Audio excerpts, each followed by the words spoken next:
Riverside Church was the final stop on Father John Gribowicz's road trip to explore the American civil rights movement. The Brooklyn priest started the journey in the South and finished it at the spot where Dr. Martin Luther King delivered a famous speech. He wanted to show that what he was a part of within the civil rights movement was that it was a movement for human dignity on all levels and all forms. Dr. King stood in the sanctuary of the church nearly 50 years ago and spoke out against the Vietnam War. He recognized that economic injustice and war were both things that did great damage. Father John devoted a good part of his summer on the road, studying Dr. King and other moments of civil rights history. As the saying goes, every 1,000-mile journey begins with the first step. Father John spent weeks in the South, traveling the Civil Rights Trail. Atlanta, Nashville, New Orleans, Little Rock, Birmingham, and Memphis, to name a few.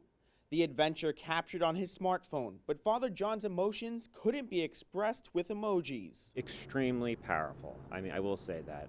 I did feel like I personally was on a pilgrimage. The image that stood out the most to him, the bridge that hundreds of protesters marched across in Selma, Alabama. It's such an iconic symbol of the civil rights movement, of people crossing essentially from slavery into freedom, right? I mean, it has almost a biblical parallel to crossing of the Red Sea.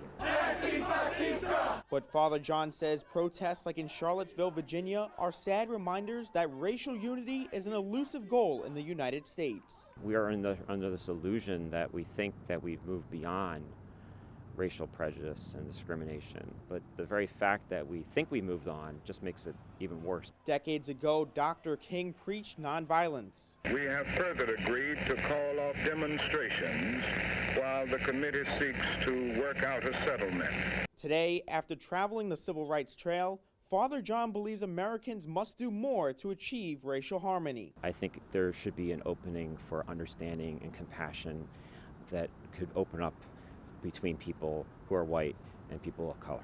In Manhattan, Tim Harfman, Currents News.